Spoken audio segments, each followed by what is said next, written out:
the Daily Brad Devotions. Today's reflection with Pastor Jeff Eliscopides. Good morning! Brad Jeff Eliscopides.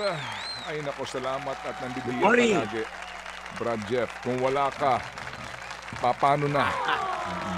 Paano na ang takbo ng buhay namin? Hindi kompleto ang aming maganda araw. Pa rin, maliwanag, maayos, basta may Diyos.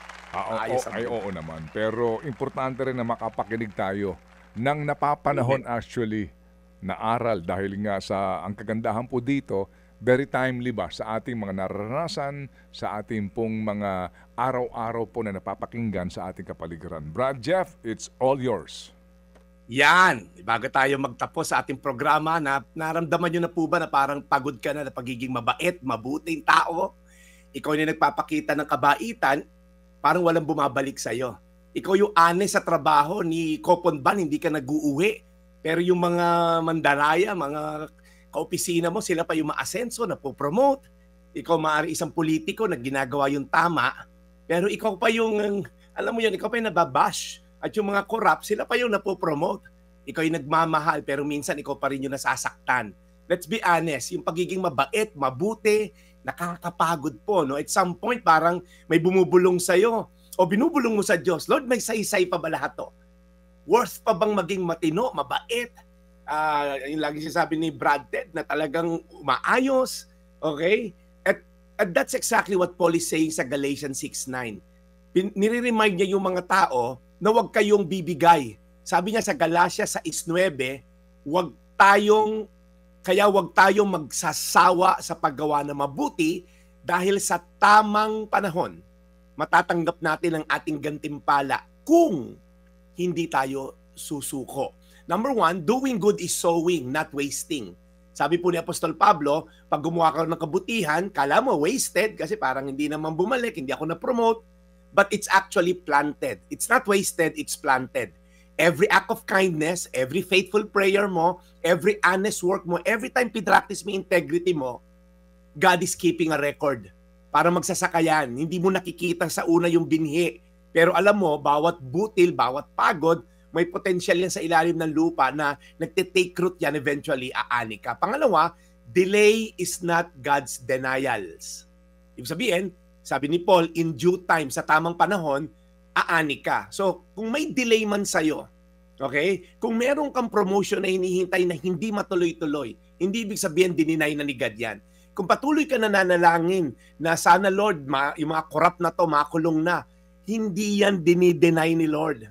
Maaring dinidelay niya, pero yung justice niya will always prevail. Maybe not in this lifetime, pero yung impyerno na kumukulong asupre na habang buhay at eternal na condemnation sa impyerno, hindi makakatakas yung mga yan. Kaya medyo kampante lang din ako, makatakas man sila rito. Ang dami naman po throughout history, namatay nang hindi nakulong, hindi nakapagbayad. Pero tandaan nyo, ang justice ng Diyos, hindi pwedeng mabribe.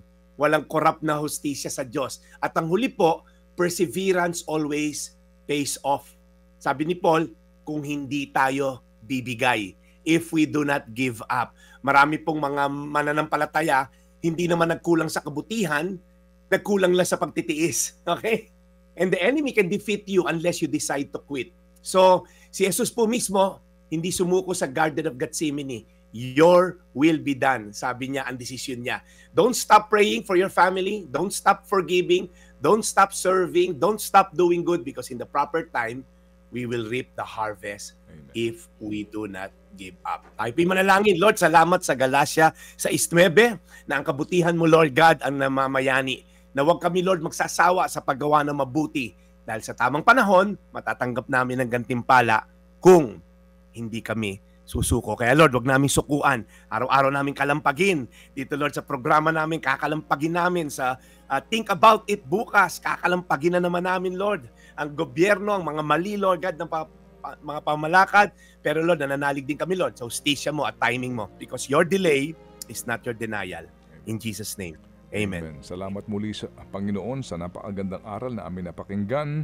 Ito po yung aming inspirasyon sa aming pong araw-araw na pagtahak sa hamon ng buhay sa mundo. Lord, thank you for this day And lagi niyo pong aalagaan, lalo ng kanyang kalusugan, si Brad Jeff Eliscopides. In Jesus' name we pray.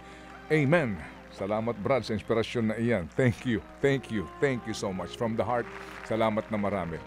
Tama ka, may mga pagkakataon na nagsasabi, naisip natin, is this worth it? No? At yung iba nga na napagal na at nagtatanong madalas na bakit kami ganito, sila ay paganoong-ganon na lang. Amen. Yeah. Mabuhay ka. Yes. Yan din ang encouragements ko sa inyo ni Chacha and the rest of our team dyan sa programa natin. Huwag kayong susuko. Kaya Amen. Salamat Brad. So we'll catch you tomorrow para sa ating Anong Say Mo Brad. Salamat po Trina and Junjun Galang for listening. Ate Nessa sa NKTI. Ito po yung Daily Brad, your daily dose of inspiration. Serving the people, Brad Jeff Eliscopides sa ating The Daily Brad. Mga kapatid, brothers and sisters, saan ka pa? Dito na tayo sa totoo. Dito na tayo sa True FM. Mga kapatid, mag-subscribe and follow po kayo sa social media accounts ng True Network PH. Yan po kami, hanapin nyo lang True Network PH, Facebook, Instagram, YouTube, TikTok, and podcast. Mapa Apple or Spotify man yan, mahahanap nyo kami. Lahat ng mga napapanood at napapakinggan nyo po sa programa, nasa social media accounts namin yan. So paano mga kapatid? See you sa social media!